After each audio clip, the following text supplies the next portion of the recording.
আজকে কিন্তু ঘুরতে দুবাই চলে আসলাম, কারণ অনেক দিন থেকে বিদেশে ঘোরা হয়নি। এই জন্য ভাবছিলাম একটু দুবাই ঘুরে আসি। হ্যালো গাইস, সবাই কেমন আছেন? আশা করি সবাই ভালো আছেন, আমিও ভালো আছি। অনেক দিন পর দুবাইয়ে আসলাম। আপনারা দেখে বুঝতে পারছেন যে পরিবেশটা কত কত সুন্দর। দুবাই আসলে অনেক অনেক উন্নত মানের, অনেক অনেক সুন্দর এবং অনেক মনোরম পরিবেশ। এই জন্যই কিন্তু দুবাইয়ে আমি আসছি। আর রাস্তাঘাটও কিন্তু অনেক অনেক সুন্দর ছিল, আর আকাশটা কিন্তু খুবই খুবই ভালো লাগছিল। এই জন্য আকাশের ভিডিওটাও করছিলাম। আসলে আপনারা সবাই বুঝতে পারছেন যে আমি কিন্তু রাজশাহীতেই আছি, আমি কিন্তু দুবাইয়ে যাইনি। কিন্তু দুবাইয়ের মতন পজিশন এবং দুবাইয়ের মতন সুন্দর একটি জায়গায় আমি আজকে আপনাদেরকে ঘুরে দেখাবো। চলেন যাওয়া যাক সেই জায়গাতে। সেই জায়গাটা কিন্তু মনোমুগ্ধকর এবং অনেক অনেক ভালো লাগে। এর আগেও আমি কিন্তু যারা যারা রাজশাহীতে থাকেন তারা সবাই কিন্তু সেই জায়গায় গিয়েছে। যাওয়ার সময় মোস্তাফিজ ভাই বলছে তার ক্ষুধা লেগেছে, এই জন্য কিন্তু সে বিস্কিট খাইতে বসে গেছে। সে যেখানেই যায় সেখানে শুধু সবসময় খাই খাই করে, বুঝতে পারি না। আমাকে বলছিল যে ভাই আপনিও বিস্কিট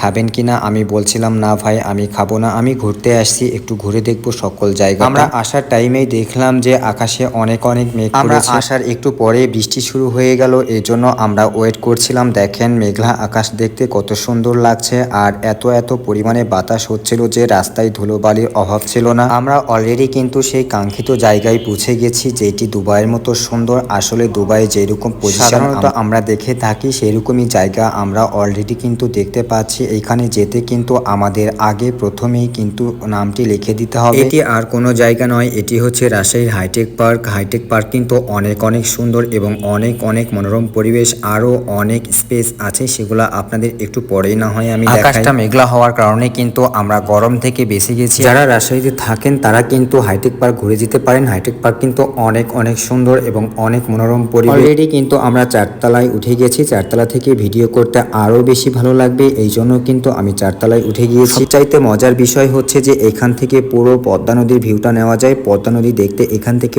অনেক অনেক সুন্দর লাগে। আমরা যেটি দেখতে পাচ্ছি ওইদিকে কিন্তু বালির ঝড় চলছিল, আর এখানে সাদ্দাম ভাই কিন্তু দাঁড়িয়ে আছে। সাদ্দাম ভাই আমাকে দেখে ডাক দিল, সে আমার অনেক অনেক পরিচিত একজন মানুষ। তো আপনারা দেখতে পাচ্ছেন অলরেডি বৃষ্টি শুরু হয়ে গিয়েছে, আর বৃষ্টির জন্য আমরা এইখানেই ওয়েট করছি। বৃষ্টি হওয়ার কারণে পুরো ভিডিওটা আপনাদেরকে আমি দেখাইতে পারলাম না, কারণ যে বৃষ্টির মধ্যে আমি আর নিচে নামতে পারি নাই। এইদিকে মুস্তাফিজ ভাই বৃষ্টির জন্য বসে পড়েছে এবং তার ওয়াইফের সাথে কথা বলছে। আমি প্রথমেই বলেছিলাম যে এইখানে আমার একটি কোম্পানির সাথে কাজ আছে, এইখানে কিন্তু আমাকে তার সঙ্গে দেখা করতেই হবে। এখানে আসার পরে এই গাছটি দেখে আমার খুবই খুবই ভালো লেগেছে এবং তাদের ডেকোরেশনটা অনেক অনেক সুন্দর। বৃষ্টি শেষে ভিডিওটা আরো সুন্দর হচ্ছিল। এই যে দেখেন দুবাইয়ের মতন সেই জায়গাটিতে আমরা অলরেডি চলে এসেছি। এই বিল্ডিংটাতে ভিতরে ঢুকলে আমার সত্যিই মনে হয় আমি কোনো উন্নত কান্ট্রিতে চলে এসেছি।